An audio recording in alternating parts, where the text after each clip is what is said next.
என் வாழ்க்கையில சில மனிதர்கள் மட்டும் மிக குறுகிய காலத்துல அசுர வளர்ச்சி அடைகிறாங்க அப்படின்னு யோசிச்சு பார்த்துருக்கீங்களா? ஏன் சிலருக்கு இன்னைக்கு இந்த வீடியோல சாதாரண மனிதர்களை சாதனையாளர்களாக மாற்றிய, பணக்காரர்களின் வாழ்க்கைய தலைகீழாக மாற்றிய 7 ரகசிய பழக்கங்களை பத்தி மிக விரிவாக பார்க்க போறோம். இந்த 7 பழக்கங்களையும் உங்களோட வாழ்க்கையில கொண்டு வர்றது ஆரம்பத்துல கஷ்டமா இருக்கலாம். ஆனா கஷ்டப்பட்டு பழகிட்டீங்கன்னா பிறகு உங்களோட வாழ்க்கையே மிகவும் எளிதாக மாறிடும். ஒருத்தங்க பணக்காரராக இருக்கிறது அப்படின்றது கையில இருக்கிற பணத்தை மட்டும் பொறுத்தது கிடையாது. அது உங்களோட மனநிலைய பொறுத்தது. இன்னைக்கு ஒரு உறுதி எடுங்க. இதுல ஏதேனும் ஒரு பழக்கத்தை இன்னைக்கே தொடங்குங்க. உங்களோட மாற்றம் இன்று இந்த நிமிடம் முதலே தொடங்கட்டும். இந்த வீடியோ நிச்சயமா உங்களோட வாழ்க்கை பாதையை மாற்றக்கூடும். அதனால கடைசி வரைக்கும் ஸ்கிப் பண்ணாம பாருங்க. இந்த மாதிரி பயனுள்ள தகவல்களுக்கு நம்மளோட ஷீ பிரீஸ் ஸ்ப்ரே சேனலை சப்ஸ்கிரைப் பண்ணிக்கோங்க. கூடவே இருக்க பெல் ஐக்கானையும் கிளிக் பண்ணிக்கோங்க. இப்ப நம்மளோட வாழ்க்கையை மாத்த போற அந்த 7 ரகசிய பழக்கங்களை ஒவ்வொன்னா பார்க்கலாம். 7 ரகசியங்கள்ல முதலாவதா இருக்கிறது காலத்தின் மதிப்பு, டைம் மேனேஜ்மெண்ட். பணக்காரர்கள் நேரத்தை வெறும் கடிகாரம் உள்ளா மட்டும் பாக்குறது கிடையாது, அதை ஒரு சொத்தாவே பாக்குறாங்கன்னு தான் சொல்லணும். ஒரு முறை ஒரு கோடீஸ்வரர் கிட்ட கேட்டாங்களாம், உங்களோட சொத்துக்களை எல்லாம் இழந்தா என்ன செய்வீங்க அப்படின்னு. அதுக்கு அவர் சொன்ன பதில், எனக்கு 1 மாசம் மட்டும் டைம் கொடுங்க, என்னோட அறிவையும் நேரத்தையும் வச்சு மீண்டும் அனைத்தையும் நான் சம்பாதிப்பேன் அப்படின்னு சொன்னாராம். முதல்ல திட்டமிடுதல். அவங்க அன்றைய நாளை முன்கூட்டியே திட்டமிடுவாங்க. அடுத்ததா வீண் பொழுதுபோக்கு, தேவையற்ற சமூக ஊடக பயன்பாடு இல்லாட்டி அரட்டை அடிக்கிறது. இது எல்லாத்தையும் இந்த பணக்காரர்கள் அறவே தவிர்த்திடுவாங்க. அடுத்ததா முன்னுரிமை. எது முக்கியமோ அதுக்கு முன்னுரிமை கொடுப்பாங்க. அதை தான் முதல்ல செய்வாங்க. பணம் போனா சம்பாதிக்கலாம், ஆனா போன நிமிடம் மீண்டும் வரவே வராது இல்லைங்களா? பணக்காரங்களுக்கும் ஏழைகளுக்கும் இயற்கை சமமாக கொடுத்த ஒரே விஷயம் நேரம் மட்டும்தான். ஒரு கோடீஸ்வரருக்கும் ஒரு நாள்ல 24 மணி நேரம் தான் இருக்கும். ஒரு சாதாரண மனிதருக்கும் 24 மணி நேரம் தான்.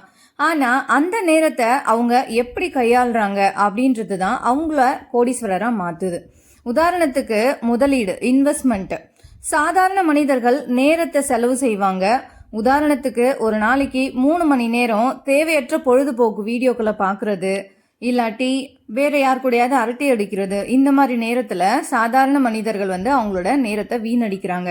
ஆனா பணக்காரர்கள் நேரத்தை முதலீடு செய்வாங்க. அந்த 3 மணி நேரத்துல ஒரு புதிய தொழில்நுட்பத்தையோ இல்லாட்டி ஒரு புத்தகத்தையோ வாசிப்பாங்க. இன்னைக்கு நம்ம செலவு செய்யற நேரம் திரும்ப வராது, ஆனா முதலீடு செய்த நேரம் அறிவாகவும் பணமாகவும் பின்னால திரும்ப வரும். 1 மணி நேரத்தோட விலை என்னன்னு தெரியுமா? பணக்காரங்க எப்போதுமே தங்களுடைய 1 மணி நேரத்தின் விலை என்ன என்பதை கணக்கிடுவாங்க. ஒரு வேலையை செய்ய உங்களுக்கு 500 ரூபாய் செலவாகும், ஆனா அந்த நீங்களே செஞ்சீங்கன்னா 3 மணி நேரம் ஆகும் அப்படின்னு வச்சுக்குவோம். உங்களோட 1 மணி நேரத்தோட மதிப்பு 1000 ரூபாய். அந்த வேலையை நீங்களே செய்யறது உங்களுக்கு 3000 ரூபாய் நஷ்டம். அதனால அவங்க தங்களால செய்யக்கூடிய முக்கியமான வேலைகளை மட்டும் கவனம் செலுத்தி மற்ற வேலைங்களை உரிய நபர்களிடம் ஒப்படைப்பாங்க. முக்கியமான குறிப்புகள். ஒன்று தூங்க செல்றதுக்கு முன்னாடியே அடுத்த நாள் செய்ய வேண்டிய 3 முக்கியமான வேலைகளை பட்டியலிடுங்க. இது உங்களோட நேரத்தை மிச்சப்படுத்தும். அடுத்தது, இல்லைன்னு சொல்ல பழகிக்கோங்க.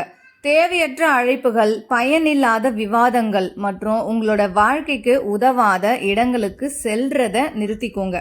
நாசுக்காக மறுக்க பழகிக்கோங்க. அடுத்ததா சமூக ஊடக கட்டுப்பாடு. பணக்காரர்கள் தகவல்களை தெரிஞ்சுக்க இணையத்தை பயன்படுத்துவாங்களே தவிர நேரத்தை கொல்ல பயன்படுத்த மாட்டாங்க. அதாவது நேரத்தை செலவிட பயன்படுத்த மாட்டாங்க.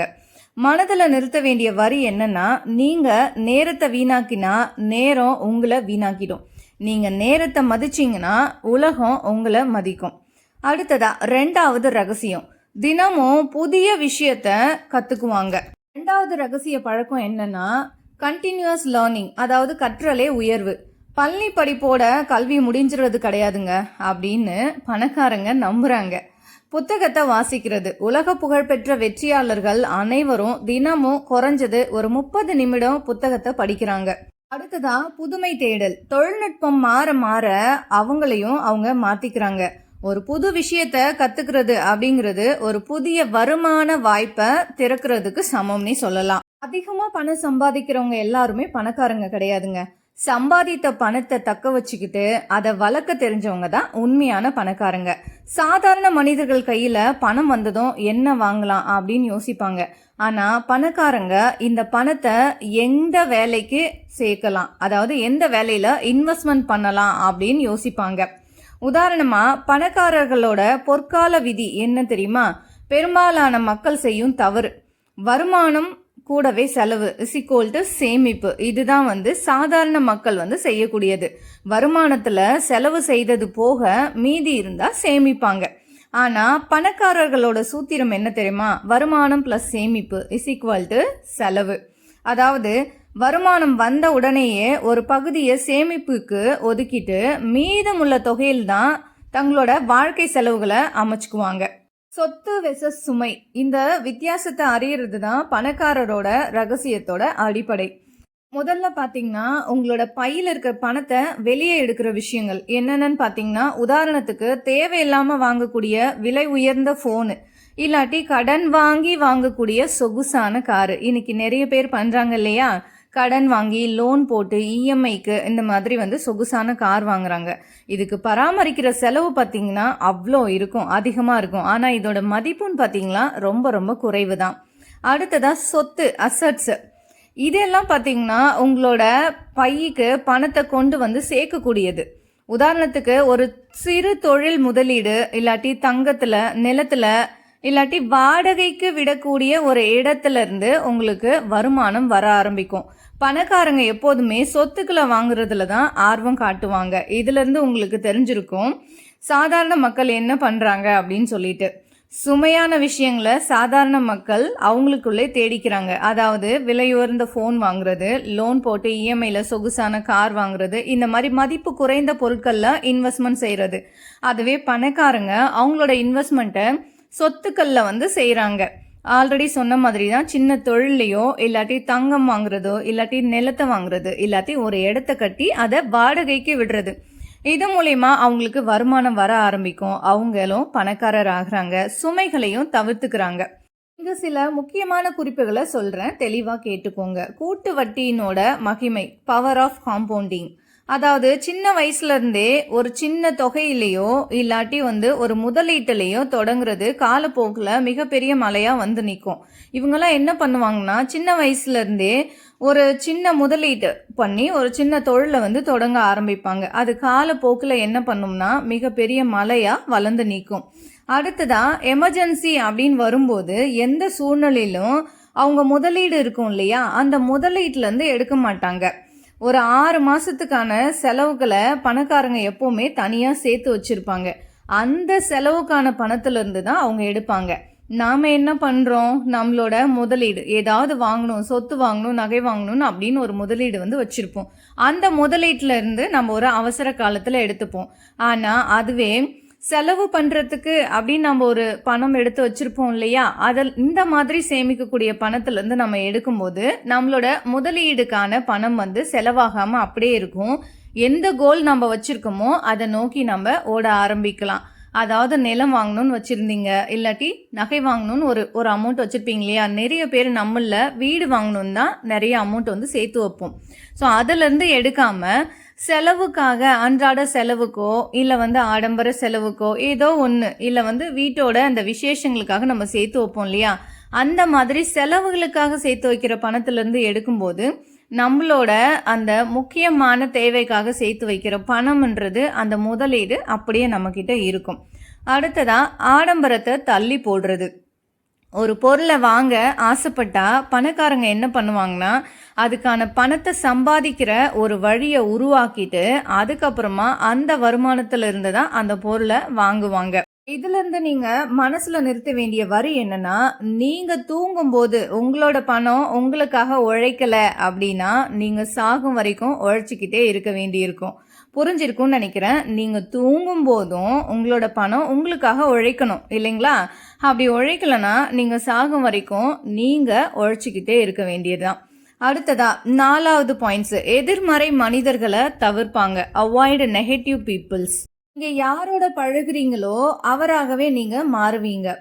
நேர்மறையான சூழல்ல இருக்க ஒரு மனுஷனோட பழகும்போது நீங்களும் அதே எண்ணங்களோட வாழ ஆரம்பிப்பீங்க. அதுவே எதிர்மறையான எண்ணங்களுடைய ஒரு நபரோட பழகும்போது அந்த எதிர்மறையான எண்ணங்கள் உங்களோட வாழ்க்கையை பாதிக்க தான் செய்யும். முடியாது, நடக்காது, கஷ்டம் அப்படின்னு சொல்ற எதிர்மறை மனிதர்களிடம் இருந்து இந்த பணக்காரங்க விலகியே இருப்பாங்க.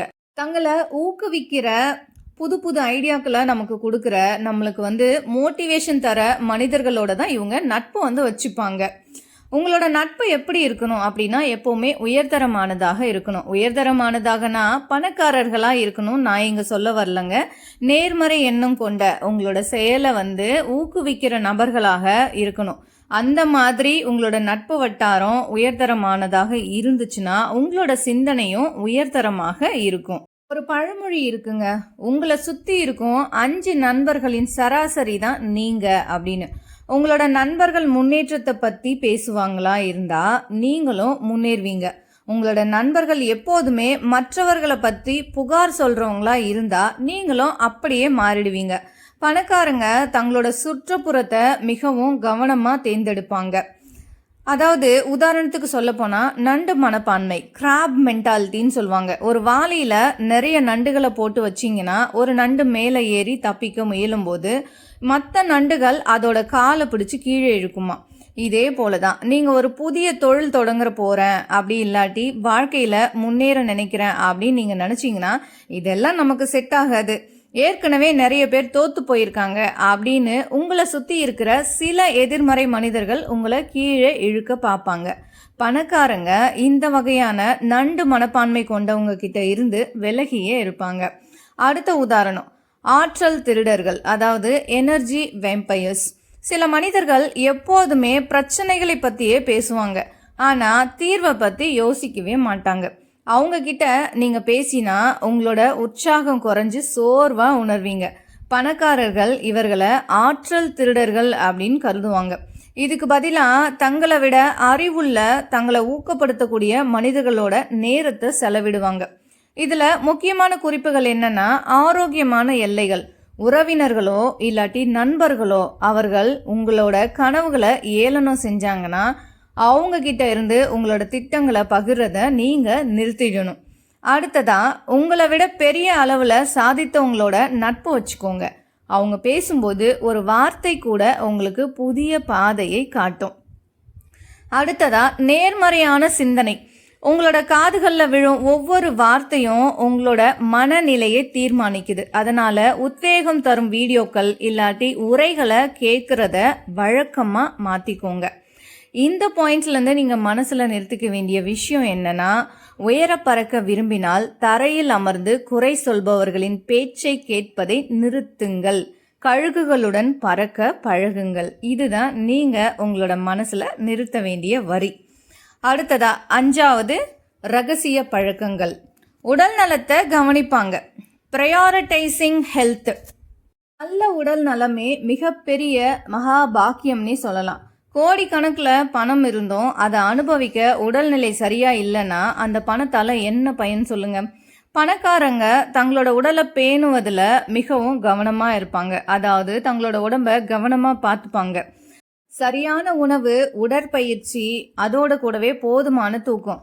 ஆரோக்கியமான உடல்ல தான் தெளிவான சிந்தனை பிறக்கும். தெளிவான சிந்தனை தான் சரியான முடிவுகளை எடுக்க உதவும். சுவர் இருந்தாதான் சித்திரம் வரைய முடியும்னு சொல்லுவாங்க இல்லைங்களா? உலக பணக்காரர்கள் பலரும் ஒரு விஷயத்துல மிக தெளிவா இருக்கிறாங்க. எவ்வளவு பணம் சம்பாதிச்சாலும் அதை அனுபவிக்க ஆரோக்கியமான உடல் மிக அவசியம். ஆரோக்கியம் அப்படின்றது வெறும் நோய் இல்லாம இருக்கிறது மட்டும் கிடையாது. நாள் முழுவதும் சுறுசுறுப்பா இயங்கக்கூடிய ஆற்றலையும் கொண்டிருப்பது தான் ஆரோக்கியம் அப்படின்னு சொல்லலாம்.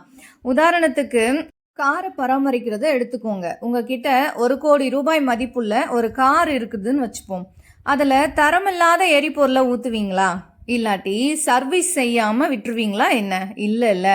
நம்மளோட உடல் அந்த விலை உயர்ந்த காரை விட பல மடங்கு மதிப்புடையது. பணக்காரங்க தங்களோட உடலை ஒரு மெஷின் போல பார்க்குறாங்க. அதுக்கு தரமான உணவு, அதோட கூட சரியான பராமரிப்பு, இது எல்லாத்தையும், அதாவது எக்ஸசைஸு, இது எல்லாத்தையும் அவசியம் அப்படின்றத அவங்க உணர்ந்திருப்பாங்க. அடுத்ததா 2வது முடிவெடுக்கிற திறன். நீங்கள் மிகவும் சோர்வாக இருக்கும்போது ஒரு முடிவெடுக்கிறதுக்கும் உற்சாகமாக இருக்கும்போது ஒரு முடிவை எடுக்கிறதுக்கும் நிறையவே வித்தியாசம் இருக்குது. உடற்பயிற்சி செய்யும்போது நம்ம மூளையில் என்டோர்பின் அப்படின்ற நல்ல ஹார்மோன்கள் சுரக்குது. இது மன அழுத்தத்தை குறைச்சி தொழிலில் சரியான முடிவுகளை எடுக்க உதவுது. பணக்காரங்க பொதுவாக காலை நேரத்தை ஜிம்மில் இல்லாட்டி யோகா சென்டரில் அப்படியும் இல்லைன்னா நடைப்பயிற்சி செய்கிறதுல செலவிடுவாங்க. இதுலேருந்து சில முக்கியமான குறிப்புகளை நம்ம பார்க்கலாம். தூக்கத்தோட அவசியம். ஒரு நாளைக்கு குறைஞ்சது 7 மணி நேர தூக்கம் உங்களோட மூளையை ரீசார்ஜ் செய்ய உதவும். தூக்கத்தை விற்று தான் பணம் சம்பாதிக்கணும் அப்படின்னு நினைக்கிறது புத்திசாலித்தனம் கிடையவே கிடையாதுங்க அப்படின்னு பணக்காரங்க ரொம்பவே நம்ப தான் செய்கிறாங்க. உணவே மருந்து. துரித உணவுகளை தவிர்த்து சத்தான காய்கறிகள் மற்றும் பழக்கங்களுக்கு முக்கியத்துவம் கொடுப்பாங்க. அடுத்ததா மன அழுத்தத்தை சரி செய்கிறது. தியானம் மெடிடேஷன் மூலமாக மனசை அமைதியாக வச்சுருப்பாங்க. அமைதியான மனம்தான் கோடிக்கணக்கான ரூபாய் மதிப்புள்ள ஐடியாக்களை உருவாக்கும். மனசில் நிறுத்த வேண்டிய வரி. இந்த 5வது ரகசியத்திலேருந்து நம்ம மனசில் நம்ம நிறுத்திக்க வேண்டிய வரி என்னன்னா, ஆரோக்கியமான மனிதனுக்கு 1000 ஆசைகள் இருக்கும், ஆனால் நோயாளியான ஒரு மனிதனுக்கு ஆரோக்கியம் அப்படின்ற ஒரே ஒரு ஆசை மட்டும்தான் இருக்கும். உங்களோட உடல் நலம் தான் உங்களோட முதல் சொத்து. இதுக்கு நானுமே ஒரு விதிவிலக்கு கிடையாதுங்க. நானுமே இதை ரொம்பவே வாழ்க்கையில் பட்டிருக்கேன்னு தான் சொல்லணும். உடல் நலத்தை கவனிக்காம உழைக்கணும்னு ஓடி ஓடி ஒரு கட்டத்தில் உடல் நோயுறும் போது தான் நமக்கே தெரிய ஆரம்பிக்குது எல்லாத்த விடவும் நம்மளோட உடல் நலம் ரொம்ப ரொம்ப முக்கியம் அப்படின்றது. நமக்கு உடல் நலத்தில் ஒரு பாதிப்பு வந்துடுச்சுன்னு வச்சுக்கோங்களேன், நீங்கள் வேணால் திங்க் பண்ணி பாருங்கள். நாம் அன்றாட செய்யக்கூடிய செயல்களை கூட நம்மளால நினைக்க முடியாது. எப்போடா நமக்கு உடம்பு சரியாகும் அப்படின்றதுலேயே நம்மளோட கவலை ஓடி போயிடும். ஒரு நாள் 2 நாள்னா பரவாயில்ல, ஒரு மாத காலம் இல்லாட்டி 2 மாத காலம் அந்த மாதிரி எடுக்கும்போது நம்ம வாழ்க்கையை வெறுக்க ஆரம்பிச்சிருவோம். என்ன ஆக போகுது, இனி வருமானத்துக்கு என்ன பண்ண போகிறோம், நம்ம செஞ்சிட்டு இருக்க தொழிலெலாம் நல்லா முன்னேறிட்டு இருந்திருக்கும், ஆனால் நம்மளோட உடல் நலத்தால் நம்மளால் அடுத்த ஸ்டெப்புக்கு ஃபார்வர்டாக முடியாமல் நிற்போம். இதை நிறைய பேர் பண்ணக்கூடிய தவறுகள். அதனால் இன்னைக்கே அந்த தவறை நிறுத்திட்டு உங்களோட உடல் நலத்துக்கு அக்கறை காட்ட ஆரம்பிங்க. நல்ல ஆரோக்கியமான உடம்பு இருந்துச்சுன்னா தான் நம்ம பணத்தையும் நல்லா சம்பாதிக்க முடியும், வாழ்க்கையில் சந்தோஷமாகவும் வாழவும் முடியும். ஸோ ப்ரையாரிட்டிஸ் என்ன கேட்டிங்கன்னா, இந்த உடல்நலம் ஆரோக்கியத்தை தான் நீங்கள் முதல் ப்ரையாரிட்டிஸாக வைக்கணும். 6வது ரகசிய பழக்கம் என்னன்னா, பெருசாக கனவு காணுவாங்க. அதாவது ஆலமரம் விதைக்கும் போதே அது பெரிய மரமாகும் அப்படின்ற கனவோடு தான் விதைக்கப்படுது இல்லைங்களா? அதனால சிறிய இலக்குகளை வச்சுக்காதீங்க. உங்களோட கனவுகளை கேட்டு மற்றவங்க சிரிக்கிற அளவுக்கு பெரியதா வச்சுக்கோங்க. அந்த கனவை அடைய சின்ன சின்ன இலக்குகளை நிர்ணயிச்சு ஒவ்வொரு நாளும் அதை நோக்கி நகர ஆரம்பிங்க. ஒரு மனுஷன் எந்த அளவு உயர்வான் அப்படின்றது அவனோட திறமையை விட அவனுடைய கனவினோட அளவுல தான் தீர்மானிக்குது அப்படின்னு சொல்லலாம். பணக்காரர்களுக்கும் சாதாரண மக்களுக்கும் உள்ள ஒரு பெரிய வித்தியாசம் இதுதான். சாதாரண மக்கள் இது நம்மளால முடியுமா அப்படின்னு யோசிப்பாங்க, ஆனால் பணக்காரங்க இதை எப்படி சாதிக்கலாம் அப்படின்னு யோசிப்பாங்க. அவங்க எப்போதுமே எல்லைகளை தாண்டி தான் சிந்திப்பாங்க. உதாரணத்துக்கு அம்பு எய்றத நம்ம இதுக்கு உதாரணமாக வச்சுக்கலாம். நீங்கள் ஒரு மரத்தோட நுனியை இலக்காக வச்சுக்கிட்டு அம்பு எஞ்சிங்கன்னா, அதாவது அம்பு எய்திங்கன்னா, அது சில சமயம் தரைக்கு கீழே விழலாம். ஆனால் நீங்கள் நிலவை இலக்கா வச்சுக்கிட்டு அம்பு எய்திங்கன்னா அது நிலவை அடையாவிட்டாலும் குறைஞ்சது ஒரு உயரமாவது மலையின் உச்சியிலாவது போய் நிற்கும் இல்லைங்களா? உங்களோட இலக்கு 10 லட்சம் ரூபாய் சம்பாதிப்பதா இருந்துச்சுன்னா நீங்கள் அதுக்கான உழைப்பை போடுவீங்க.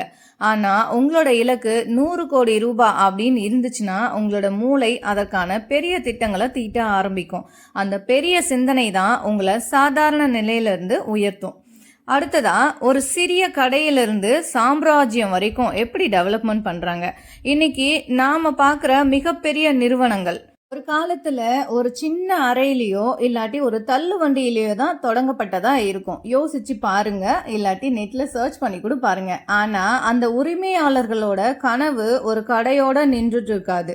அதாவது உலகம் முழுவதும் என்னோட கிளைகள் இருக்கணும் அப்படின்னு அந்த பெரிய கனவு தான் அவங்கள தூங்க விடாமல் உழைக்க வச்சிருக்கும். பெரிய கனவு நம்ம கண்டுட்டோம்னா மற்றவங்க சிரிப்பாங்களோ அப்படின்ற பயத்தை விடுங்க. உங்களை பார்த்து மற்றவங்க சிரிக்கலை அப்படின்னு வச்சுக்கோங்களேன், உங்களோட கனவு இன்னும் சின்னதாக இருக்குதுன்னு அர்த்தம். பணக்காரங்க எப்பவுமே அவங்க அடைய விரும்புகிற அந்த இலக்கை தாங்கள் ஆல்ரெடி அடைந்து விட்டதாகவே, அதாவது அதை நாம் அடைஞ்சிட்டோம் அப்படின்னா அவங்க கற்பனையே செஞ்சுப்பாங்களாம்.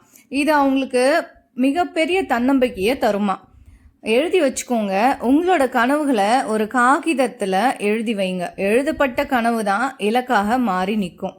இந்த 6வது பாயிண்ட்லேருந்து நாம் மனசில் நிறுத்த வேண்டிய வரி என்னன்னா, கனவு காண்பது இலவசம்தான், ஆனால் அந்த கனவு பெரியதாக இருந்தால் மட்டுமே உங்களோட வாழ்க்கை விலை மதிப்பற்றதாக மாறும். சிறு கனவு காண்பது என்பது ஒரு குற்றமாகவே நினைக்க வேண்டும். அடுத்ததா 7வது பாயிண்ட்ஸ், ஒழுக்கமும் தொடர்ந்து முயற்சியும், டிசிப்ளின் அண்ட் கன்சிஸ்டன்சி. வெற்றின்றது ஒரு நாள் கூத்து கிடையாதுங்க. அது ஒவ்வொரு நாளும் நீங்க செய்யக்கூடிய உழைப்போட பலன்தான். மழை பெஞ்சாலும் வெயில் அடிச்சாலும் மனம் சோர்வாக இருந்தாலும் சரி, அவங்க செய்ய வேண்டிய வேலையை செஞ்சே முடிப்பாங்க. தோல்வி வரும்போது துவந்துடாம இதுல நான் என்ன கத்துக்கிட்டேன் அப்படின்னு யோசிப்பாங்க. இதுதான் பணக்காரர்களோட மிகப்பெரிய ரகசியமாவே இருக்கு. வெற்றின்றது ஒரு விபத்து கிடையாதுங்க. அது ஒரு நாள் மட்டும் உழைச்சிட்டு உடனே கிடைக்கக்கூடியதும் கிடையாது. வெற்றின்றது ஒரு பயணம். பலருக்கு தொடக்கத்துல இருக்கும் வேகம் போக போக குறைஞ்சிடும். ஆனா பணக்காரங்க ஒரு வேலையை தொடங்கிட்டாங்கன்னா அதுல வெற்றி பெற வரைக்கும் பின்வாங்க மாட்டாங்க. அந்த தொடர்ச்சி தான் அவங்கள உச்சாணி கொம்புல உட்கார வைக்குதுன்னு சொல்லலாம். உதாரணத்துக்கு பாறையில விழக்கூடிய நீர்த்துளி, ஒரு பெரிய பாறை மீது ஒரு சொட்டு தண்ணீர் விழுந்தா அந்த பாறை உடையாது. ஆனா அதே தண்ணீர் சொட்டு பல வருடங்களா ஒரே இடத்துல தொடர்ந்து விழுந்துட்டு இருந்துச்சுன்னா அந்த வலிமையான பாறையிலும் ஓட்டை விழ ஆரம்பிக்கும். இதே போலதான் உங்களோட உழைப்பும். ஒரு நாள் நீங்க ஜிம்முக்கு போறதால உங்களோட உடல் ஒன்றும் மாறிட போறது கிடையாதுங்க. ஆனா தினமும் 30 நிமிஷம் அப்படின்னு நீங்க போயிட்டு வந்தீங்கன்னா நிச்சயமா உங்களோட உடம்பு மாற ஆரம்பிக்கும். பணக்காரர்கள் பெரிய வெற்றியை விட தினமும் செய்யக்கூடிய சிறு சேமிப்புல தான் அதிகமான கவனத்தை செலுத்துறாங்கன்னு நம்ம சொல்லலாம். நம்ம சேர்த்து வைக்கிற சின்ன சின்ன சேமிப்புகள் தான் ஒரு நாள் மலையாவே வளர்ந்து நிற்கும். வெற்றிக்கும் தோல்விக்கும் இடையே இருக்கிற ஒரு மெல்லிய கோடு எது தெரியுமா? அதுதான் தொடர்ச்சி. பல பேர் ஒரு காரியத்தை ஆரம்பிக்கும் போது காட்டுற அதே வேகத்தை அதை முடிக்கிற வரைக்கும் காட்டுறதே கிடையாது. ஆனா பணக்காரங்களோட மிகப்பெரிய ரகசியமே, இந்த உலகத்துல வெற்றி பெற்றவங்களோட மிகப்பெரிய ரகசியமே இந்த விடாமுயற்சி தான். இது ஏன் அவ்வளோ முக்கியம் தெரியுமா? நமக்கு ஒரு வீடியோவை பார்த்தாலோ இல்லாட்டி ஒரு புத்தகம் படித்தாலோ சட்டுன்னு ஒரு வேகம் வரும். இன்னைக்கு ராத்திரியே எல்லாத்தையும் மாற்றிடணும் அப்படின்னு தோணும். ஆனால் அந்த வேகம் அடுத்த 2 நாளில் காணாமல் போயிடும். ஆனால் ஒழுக்கம், அதாவது டிசிப்ளின்றது உங்களுக்கு மூடு இருக்கோ இல்லையோ, உடல்நிலை ஒத்துழைக்குதோ இல்லையோ, இதை நான் செஞ்சே ஆகணும் அப்படின்னு உங்களை வேலை செய்ய வைக்கும். சின்ன சின்ன மாற்றங்கள் தான். ஒரு பெரிய பாறையை உடைக்கணும் அப்படின்னு நீங்கள் நினச்சிங்கன்னா முதல் அடியிலேயே அது உடைஞ்சு போகாது. 100வது அடியில தான் அது உடையும். அதுக்காக முதல் 99 அடிகள் வீண்னு அர்த்தம் கிடையாது. அந்த 99 அடிகள் தான் அந்த பாறையை பலவீனப்படுத்துச்சு. அதே போல தான் உங்களோட உழைப்பும். இன்று நீங்க செய்யக்கூடிய சிறு சிறு முயற்சிகள், சிறு சிறு சேமிப்புகள் வெளியே தெரியாம இருக்கலாம். ஆனா ஒரு நாள் அது ஒரு மிகப்பெரிய வெற்றியாவே வெடிக்கும்னே சொல்லலாம். பணக்காரங்க ஒவ்வொரு நாளையும் திட்டமிடுவாங்க. நாளைக்கு பார்த்துக்கலாம் அப்படின்ற வார்த்தை அவங்க அகராதியிலே இருக்காது. காலையில் எழுந்தது முதல் இரவு தூங்குற வரைக்கும் ஒரு ஒழுக்கமான கால அட்டவணையை பின்பற்றுவாங்க. அடுத்ததா தோல்வியை பார்த்து அஞ்ச மாட்டாங்க. ஒரு முயற்சி தோத்து போனாலும் சாதாரண மனிதர்கள் இது நமக்கு செட் ஆகாது அப்படின்னு விட்டுருவாங்க. ஆனா வெற்றியாளர்கள் ஏன் நம்ம தோத்துட்டோம் அப்படின்னு சொல்லி ஆராய ஆரம்பிப்பாங்க. அதே வேலையை மீண்டும் ஒரு உத்வேகத்தோடு செய்ய ஆரம்பிப்பாங்க. அடுத்ததான் சுய கட்டுப்பாடு. தேவையில்லாத பொழுதுபோக்குகள் இல்லாட்டி கவனச்சிதறல்கள் இதை எல்லாத்தையும் தவிர்த்துட்டு தங்களோட இலக்கின் மேல மட்டும் கவனத்தை செலுத்துவாங்க. இதுல இருந்து நாம தெரிஞ்சுக்க வேண்டியது, நண்பர்களே, கடல் அலையை கவனிச்சிருப்பீங்க. அது ஓயாம ஓடிக்கிட்டே இருக்கும் இல்லைங்களா? அந்த தொடர்ச்சி தான் கரையில் இருக்கும் பாறையை கூட தேய்க்கும் வல்லமை கொண்டதா இருக்கும். உங்களோட உழைப்பும் அந்த அலையை போல ஓயாம இருக்கட்டும். வெற்றின்றது ஒரு நாள்ல கிடைக்கிறது இல்லைங்க. அது ஒவ்வொரு நாளும் நீங்க செய்யக்கூடிய சின்ன சின்ன முயற்சிகளோட மொத்த உருவம்னே சொல்லலாம். இப்போ நம்ம வீடியோவோட இறுதி பகுதிக்கு வந்துட்டோம். இவ்வளோ நேரம் நம்ம பார்த்த இந்த 7 பழக்கங்களும் ஏதோ மந்திரக்கோள் கிடையாதுங்க. இதை இன்னைக்கு நீங்க கேட்ட உடனே நாளைக்கு காலையிலேயே உங்களோட வாழ்க்கை மாறிடாது. ஆனால் இதில் சொல்லப்பட்ட ஒரு விஷயத்தை மட்டும் உங்களோட மனசில் ஆழமாக பதிய வச்சுக்கோங்க. பணக்காரர்களாக பிறப்பது உங்கள் கையில் இல்லை, ஆனால் பணக்காரர்களாக வாழ்வதும் மறைவதும் உங்கள் கையில் மட்டுமே இருக்கிறது. வாழ்க்கையில் முன்னேற துடிக்கும் ஒவ்வொரு பெண்ணுக்கும் ஒவ்வொரு மனிதருக்கும் நான் சொல்ல விரும்புறது ஒன்று தான். உங்களை யாராவது உன்னால் முடியாது அப்படின்னு சொன்னால் அதை ஒரு சவாலாக எடுத்துக்கோங்க. இன்னைக்கு உங்களுக்கு இருக்கும் கஷ்டங்கள் நிரந்தரம் கிடையாது. உங்களோட உழைப்பும் நேரத்தின் மீதான மரியாதையும் உங்களை ஒரு நாள் மிக உயர்ந்த இடத்திற்கு கொண்டு செல்லும். இந்த வீடியோவை பார்த்துட்டு இருக்க நீங்க இன்னையிலிருந்து மாத்திக்க போற அந்த ஒரு பழக்கம் என்னன்றத கமெண்ட்ல சொல்லுங்க. உங்களோட கனவுகள் நனவாக என்னோட வாழ்த்துக்கள். இந்த வீடியோ உங்களுக்கு பயனுள்ளதாக இருந்தா உங்களோட நண்பர்களுக்கு பகிருங்க. இது போன்ற பல தன்னம்பிக்கை கதைகள் மற்றும் வாழ்வியல் ரகசியங்களை தெரிஞ்சுக்க ஷி பிரீத்ஸ் பிரேவ் சேனலை சப்ஸ்கிரைப் பண்ணிக்கோங்க. கூடவே இருக்க பெல் ஐக்கானையும் கிளிக் பண்ணிக்கோங்க. அடுத்த ஒரு அருமையான வீடியோல உங்களை